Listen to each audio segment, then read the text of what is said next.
Today I am going to explain upper GIT bleeding.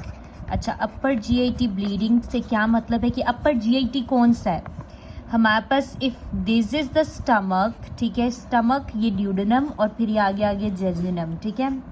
तो ये duodenum जहाँ से ड्यूडेनम जेजिनम के साथ जहाँ कनेक्ट हो रहा है, इसको कौन कर रहा है? लिगामेंट ऑफ ट्राइएड्स, ठीक है, लिगामेंट ऑफ ट्राइएड्स। इससे ऊपर, ठीक है, इससे ऊपर अपर GIT है और इससे नीचे हमारे पास लोअर GIT है, लिगामेंट ऑफ ट्राइएड्स से, जो कि ड्यूडेनोगैस्ट्रिक जंक्शन है, ठीक है। अब सिम्टम्स क्या होंगे पेशेंट में? पेशेंट आएगा या तो हीमाटिमिसिस, उसकी उल्टी में खून आ रहा होगा, हीमाटिमिसिस के साथ आएगा, या मेलिना के साथ। मेलिना क्या होता है? It's a jet sticky black colour stool that are difficult to flush without any constipation. Causes क्या हो सकते हैं अपर GIT ब्लीड, हीमाटिमिसिस और मेलिना के? मोस्ट कॉमन कॉज इसका क्या होगा? ठीक है, इसके कॉजेज देख लेते हैं। इसका मोस्ट कॉमन कॉज जो होता है वो होता है पेप्टिक अल्सर डिजीज। इसके अलावा आपको पता है ईसोफेजियल वेरिक्सिस हो सकते हैं, ठीक है, ईसोफेजियल वेरिक्सिस हो सकते हैं। और आपको पता है कि अगर हमारे पास यहाँ पर ये ग्लोटिस बंद हो, ठीक है, ये सॉरी ऊपर वाला, ये अगर बंद हो यहाँ पर और पेशेंट ट्राई कर रहा है वॉमिटिंग करने के लिए, जोर लगा रहा है, तो यहाँ पर एक लॉन्गिट्यूडनल टीयर बन जाता है गैस्ट्रोइसोफेजियल जंक्शन पर। उस टीयर को हम कहते हैं मैलरी वीस टीयर। क्या कहते हैं हम? Mallory Weiss tear. So peptic ulcer disease, oesophageal varices, Mallory Weiss tier.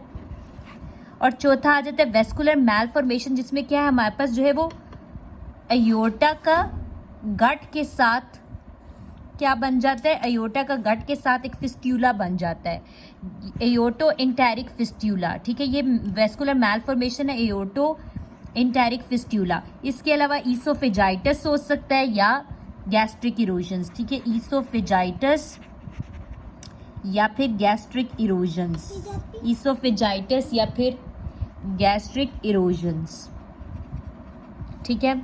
ये हो गए इसके कॉजेज। अच्छा, अब हमने इसका ट्रीटमेंट करना है। ट्रीटमेंट हमारे पास इसके दो में मैं डिवाइड करूंगी। नंबर 1 हमारे पास ट्रीटमेंट है फॉर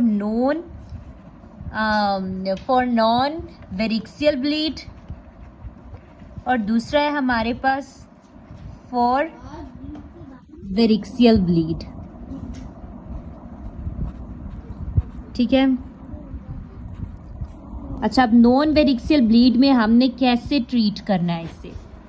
लेट्स सी।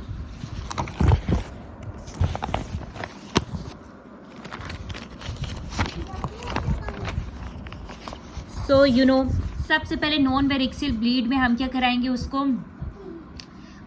एक कैन्योला लगाएंगे और कैन्योला से उसका ब्लड निकालेंगे। ब्लड निकाल कर उसको भेज देंगे फॉर सारे जो भी टेस्ट होते हैं, CBC, ठीक है, CBC, urea and electrolyte, LFTs, prothrombin time, और क्रॉस मैच करा के ब्लड ग्रुप करके क्रॉस मैचिंग करा के 2 यूनिट्स उसको सेव कर लेंगे।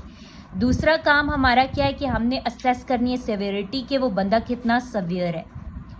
असेस करें सेवेरिटी को हमने कैसे असेस करना है कि हमने उसका चेक करना है, उसका BP देखेंगे, उसकी पल्स देखेंगे, और BP पल्स, और हम देखते हैं यूरिन आउटपुट या सेंट्रल वीनस प्रेशर, ठीक है। ये चीज़ें हम चेक करेंगे और इसकी बेस पे हम देखेंगे। अगर तो हमारे पास जो है वो टैकीकार्डिया आ रहा है तो इसका मतलब है कि 10% बॉडी में ब्लड लॉस हो चुका है। अगर पोस्टल हाइपोटेंशन है मतलब 20% ब्लड लॉस हो गया। अगर शॉक में तो मोर देन 30% ब्लड लॉस हो चुका है, ठीक है। थर्ड काम है हमारा रिससिटेशन करना। रिससिटेट करना है हमने। रिससिटेशन किससे करनी है? विद नॉर्मल सेलाइन, या फिर हम जो है वो करेंगे with dextrose, with normal saline या फिर रिंगर्स लैक्टेट, सॉरी डेक्सट्रोस से नहीं, या फिर रिंगर्स लैक्टेट, ठीक है। अच्छा, इससे हमने रिससिटेट, सबसे पहले हमने फ्लूइड्स दे देने हैं। फ्लूइड्स देकर फिर हम जो है बेसिकली ABC अगर हम देखें, ABC से पहले ए उसका ठीक होगा, ठीक है, ट्रेके वगैरह ठीक है, पेटेंट होगा। बी से हमारे पास आ गई ब्रीदिंग, ठीक है, ऑक्सीजन उसको मिल रही है। सी से आ गई सर्कुलेशन, देखिए उसमें हमने फ्लूइड्स लगा दिए, नॉर्मल सेलाइन और रिंगर्स लैक्टेट। फिर उसके बाद हमने उसको लगाना है प्लाज्मा लगा देंगे, या फिर हम लगा देंगे blood depending upon blood transfusion करनी है कि उसको नीड है, ज़रूरत है या नहीं। कब करनी है ब्लड ट्रांसफ्यूजन? अगर उसका लेस देन 10 ग्राम पर डेसीलीटर हीमोग्लोबिन हो जाए, या फिर और साथ में एक्टिव ब्लीड हो, या फिर हेमाटोक्रिट जो है वो ओल्डर पीपल में लेस देन 30 हो जाए और यंग में 20 से 25 तक हो जाए, तब ब्लड ट्रांसफ्यूजन की ज़रूरत है। तो ये बस इतना ही हो गया रिससिटेशन में। चौथा काम हमने फिर एंडोस्कोपी है हमारे पास, और पांचवा सर्जरी है। एंडोस्कोपी हम इमरजेंसी में करते हैं विद इन 24 आवर्स, ठीक है, इमरजेंसी में विद इन 24 आवर्स। और थेराप्यूटिक कॉज के लिए भी इसको कर सकते हैं कि एंडोस्कोपी के थ्रू ही आप वेरिक्सिस को बैंडिंग कर दें, ठीक है, या फिर हम इंजेक्शन ऑफ एपिनेफ्रीन लगा देते हैं, एंड इंजेक्शन ऑफ एपिनेफ्रीन लगा के एंड थर्मल कोआगुलेशन करा देंगे। पांचवा हमारे पास है सर्जरी भी हम कर सकते हैं। सर्जरी हम लेकिन तब करेंगे अगर एक बूढ़ा इंसान है, उसमें एक या तो हमारे पास जो है वो ब्लीडिंग जो है वो इट्स फेल्स टू स्टॉप, या फिर वन ओकेजन पर उसकी रीब्लीड हो जाती है, रीब्लीडिंग फॉर वन ओकेजन, या ओल्ड बंदे में और 2 बार रीब्लीड हो जाए यंग पेशेंट में, तो तब हम सर्जरी पर जाएंगे। फिर हमारे पास आ जाते हैं वेरिक्सियल ब्लीडिंग।